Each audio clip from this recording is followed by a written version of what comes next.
FM 90.1. FM 90.1. Tu lugar feliz en este 2021. Escuchanos. www.radiouniversidadolabarría.unicen.edu.ar.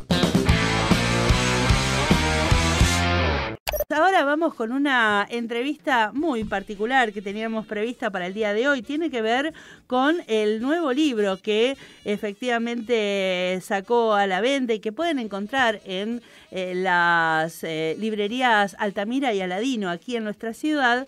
Tiene que ver con pandemia y educación. Para ello le damos la bienvenida a su autora, la licenciada en Ciencias de la Educación, especialista y magíster en didáctica y doctora en educación, Mariana Maggio.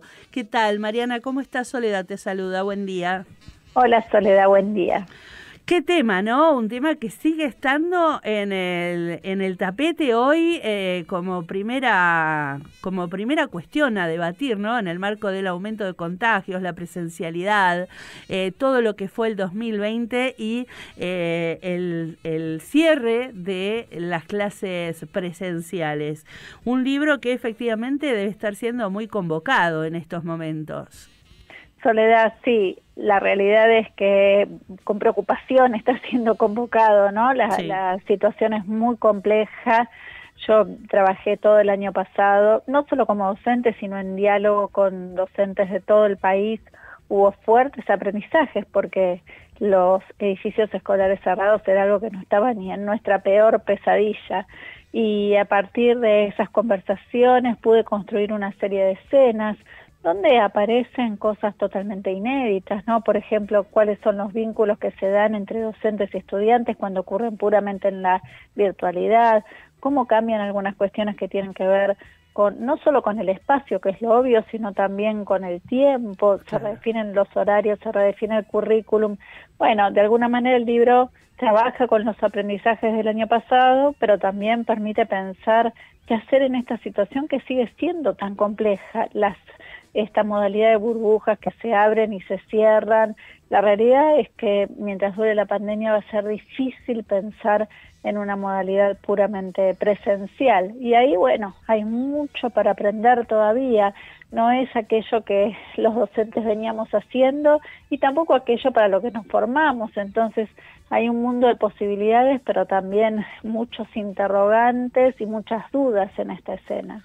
Hoy más que nunca se hace palpable esto que en el ámbito de la educación y sobre todo de la formación docente tiene que ver con reflexionar y rever la propia práctica y efectivamente la vinculación entre el docente y el currículum, el docente y la institucionalidad, pero también con los estudiantes. Me encanta que lo plantees en estos términos, Soledad, porque yo venía hablando ya hace rato de la reinvención de la clase. Claro. La reinvención de la clase tiene que ver con los cambios en que se produce el conocimiento en este mundo, ¿no? Y también si pensamos en el último año, bueno, los campos disciplinares están también mostrando sus límites, se abren nuevos interrogantes, la escuela ya no puede ser el lugar que mire solo al conocimiento construido en el pasado. Tenemos que poder abordar los problemas de la realidad, tenemos que poder generar intervenciones desde las instituciones educativas que cambien esos problemas que nos rodean, y yo estoy convencida que podemos hacerlo en tanto discutamos los modos en que nos relacionamos con el conocimiento, con los interrogantes acerca de lo contemporáneo, con las formas culturales que además ya venían atravesando a nuestros estudiantes cuando tienen acceso, ¿no? Ahí sabíamos hace rato que los estudiantes estaban buscando lo que necesitaban cuando lo necesitaban en internet y no les importaba tanto tal vez hacerlo en el ámbito de la clase.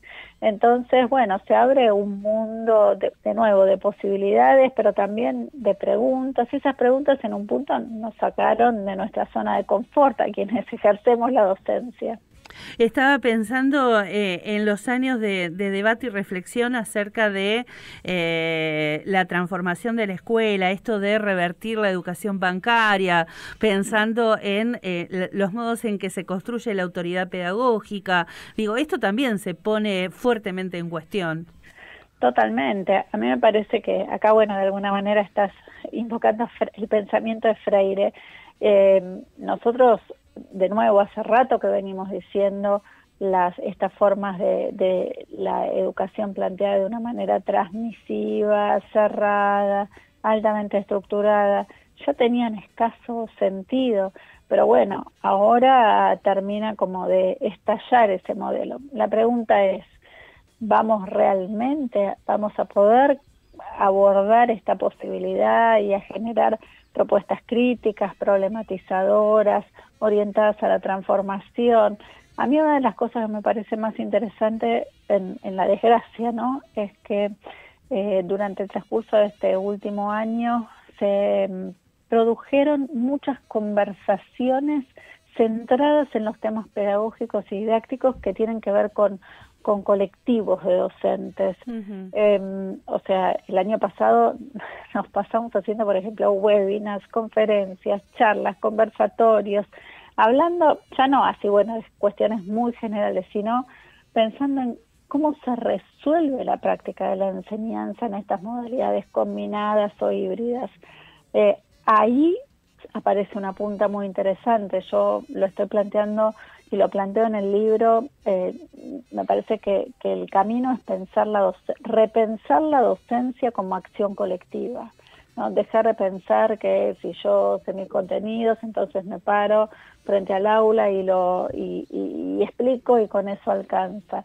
Me parece que si pensamos la docencia colectivamente, aparecen articulaciones curriculares, aparecen relaciones con la comunidad, aparecen nuevas formas de pensar lo social y lo cultural adentro del aula. Bueno, en ese sentido este es un momento interesante. Estaba pensando, vos desde la formación y de estas propuestas de conversación acerca de la educación, estaba pensando las conversaciones que se dieron en las redes sociales, en donde dentro de este escenario estallado, efectivamente había como una puja entre familias, docentes, personas que exigían, siempre la educación es un punto de discusión y de exigencia, ¿no? Está la escuela, está el docente, está el sistema de gestión de la educación para dar respuestas a múltiples situaciones y en escenarios múltiplemente complejos. ¿Cuál es el lugar allí de la sociedad en general? Pensando también en aquellas personas que por ahí no están ligadas a la comunidad educativa, pero que sí. Ahí, a ver, creo que lo que pasó en este último año tiene mucho de inédito, ¿no? Uh-huh. Lo primero es que se pone sobre la mesa, o por lo menos se visibiliza el lugar totalmente crítico que juega la escuela en una sociedad donde las madres se incorporaron al mercado de trabajo con mucha fuerza. O sea, la primera cosa que surge es ¿qué hacemos? O sea, no hay con quién dejar a los chicos y las chicas si el edificio escolar está cerrado y las familias tienen que seguir trabajando. Parece que ahí hay algo importante para señalar, el lugar crítico que juega la escuela en una economía que tiene las características que tiene la economía actual. Claro. Me parece que ahí tenemos una cosa. Después, creo que lo inédito de la situación hizo que mucha gente opinara sobre cómo debían implementarse las nuevas propuestas en la virtualidad. Hemos visto de todo y acá las familias aparecen como un actor renovado, por decirlo de alguna manera. Sí. Cuando dicen, bueno, en la virtualidad las chicas y los chicos deberían tener las mismas horas de actividades sincrónicas que tienen si están en el edificio escolar.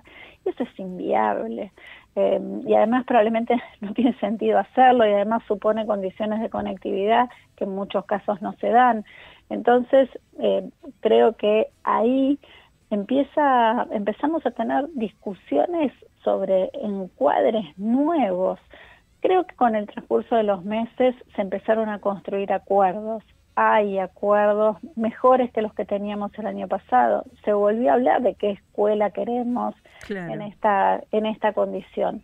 Y bueno, en estos días, digo, con esta nueva ola, creo que se van a volver a recalentar las discusiones, ¿no? Las escuelas tienen que estar abiertas, tienen que estar cerradas, parcialmente, intermitentemente. Bueno, en cualquier escenario, acá Soledad, lo que me parece importante remarcar es que ya no va a ser posible pensar en una escuela que es solo presencial, o en un instituto o en una universidad que es solo presencial. Creo que tenemos que tener propuestas flexibles que nos permitan ir moviéndonos desde una modalidad a la otra. Si el edificio escolar está abierto, es lo mejor que nos puede pasar, justamente por esta cuestión de organización de la vida social de las escuelas. Ahora, si está cerrado, también tenemos que seguir educando. Exactamente. Eso tiene que estar preparado. Por último, me gustaría preguntarte, Mariana, acerca de, efectivamente, una de las situaciones que se pusieron a debate tiene que ver con las desigualdades que eran preexistentes y que quedaron abiertamente reflejadas a partir de lo que sucedió con la pandemia, y esta singularidad del sistema educativo que frente a ese objetivo común, que era la homogeneización del saber común de alguna manera, y la fragmentación, ¿no? Aquellas que también está puesto en términos de calidad y de cantidad, si esto se va a profundizar, esa fragmentación del sistema educativo, que ya no es lo común del siglo XX, digamos, del inicio de la escuela, frente a este nuevo escenario donde intervienen las tecnologías y el acceso a ellas tan fuertemente. Yo ahí, Soledad, creo que nosotros tenemos que reconocer la inclusión digital como derecho de cada uno de nuestros estudiantes en el sistema educativo, y la pandemia lo pone en blanco sobre negro, conectado con el derecho a la educación acá, y las situaciones son todavía de profunda injusticia.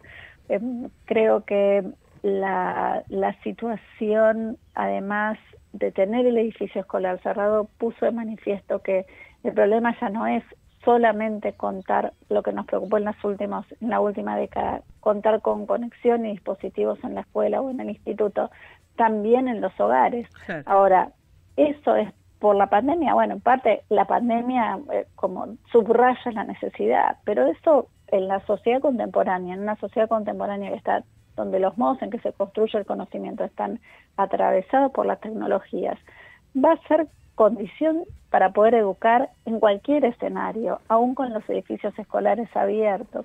Entonces acá hay un trabajo grande para las políticas en términos de garantizar el acceso y de poder reconocer que la inclusión digital es un derecho conectado a la educación y hacer todo lo posible para que se cumpla. Si no, las desigualdades tienden a profundizarse y eso es lo último que nos puede pasar.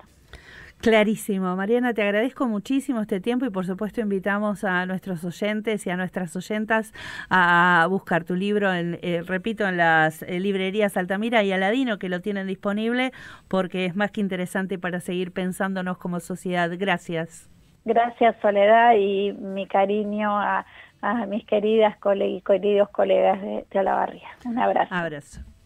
Dialogamos de esta manera entonces con la licenciada en Ciencias de la Educación, especialista y magíster en didáctica y doctora en educación, que nos propone este repaso de sus estudios a lo largo del 2020, educación y pandemia. Recuerden, vayan a buscarlo, está bueno porque efectivamente la educación ha sido uno de los ejes de debate, va a seguir siéndolo, y efectivamente tenemos que pensar cómo se construye la educación en nuestro país a partir de las políticas públicas y también de, construir los sujetos de derecho, ¿no? Bien lo decía Mariana, la educación tecnológica y el acceso a las tecnologías tiene que ser un derecho para poder acceder a una educación en este contexto y en cualquier otro. FM 90.1 Radio Universidad.